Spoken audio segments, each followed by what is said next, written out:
राम राम दोस्तों। आप पकड़ लो ना फोन को। कोई बात नहीं,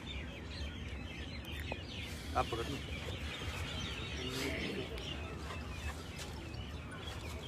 मैं बलजीत यादव आप सबका जो यहाँ पर मौजूद हैं और जो मेरे लाइव फेसबुक पेज पर जुड़े हुए हैं मुझसे, सभी दोस्तों का दिल से शुक्रिया अदा करता हूँ कि ईश्वर की कृपा और आप सब की दुआओं से मैंने मेरा संकल्प पूरा किया। मैंने राजस्थान की विधानसभा में ऐलान किया था कि राजस्थान के बेरोजगार जवानों के साथ जो अन्याय हो रहा है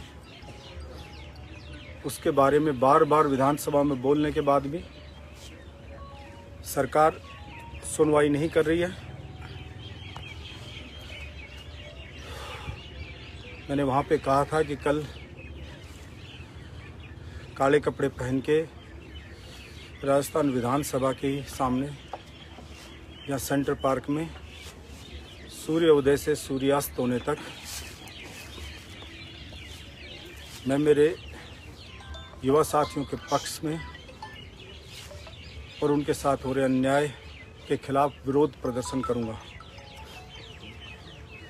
हम कानून को मानने वाले लोग हैं, किसी को गोली मार नहीं सकते, हम कायर हैं नहीं कि सुसाइड कर लें।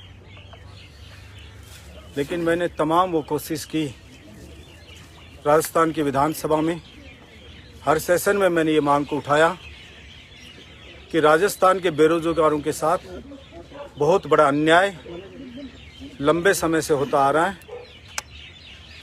सरकारें बदलती जाती हैं लेकिन कोई भी सरकार उनकी ओर ध्यान नहीं दे रही है।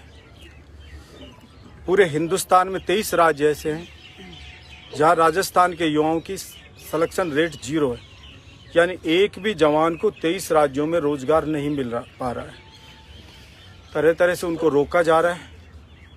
तो मैंने कहा ये पूरे देश में एक कानून आप करवाइए, सेंट्रल गवर्नमेंट से बिल पास करवाइए, कोई भी कहीं भी जॉब पा सकता है। और अगर ये संभव नहीं है तो फिर राजस्थान के बेरोजगार युवाओं के हक की रक्षा करिए। लंबे समय से ये होता आ रहा है कि या तो भर्ती निकलती नहीं है, भर्ती निकलती है तो फिर एग्ज़ाम की डेट आगे से आगे रहती है, एग्ज़ाम की डेट आ गई, फिक्स हो गई, एग्ज़ाम हो गया तो पेपर लीक हो जाता है, या उसके अंदर भर्ती में कोई अधिकारियों द्वारा ऐसी कमी छोड़ दी जाती है, उसमें ऐसे षड्यंत्र की सी बू आती है जैसे जानबूझ के वो कमी छोड़ी गई हो, जिससे कि भर्ती हाई कोर्ट में फंस जाती है और किसी को रोजगार मिल नहीं पाता है। किसान का बेटा, गरीब का बेटा, मजदूर का बेटा, जिसके माँ बाप रोज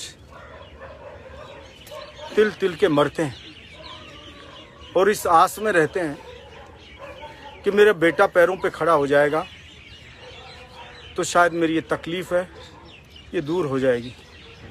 उसके बुजुर्ग दादा दादी एक एक दिन गिनते हैं कि मेरे पोते की शादी कर दें। पोता कहता है कि मेरा जॉब लगने वाला है, जॉब लग जाएगा तब करूँगा, नहीं खिलाऊंगा क्या।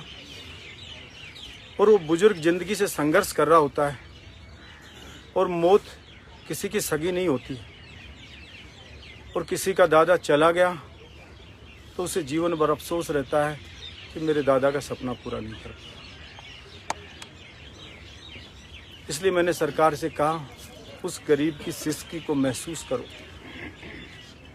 उस मजबूर की पीड़ा को महसूस करो। किसान को फसल का उचित दाम नहीं मिलता, 45% बाजरा पैदा होता है लेकिन MSP पे उसको दाम नहीं मिलता। ये तमाम मांगों के लिए मैंने विरोध किया, आपने साथ दिया, ये बहुत बहुत आपको धन्यवाद। एक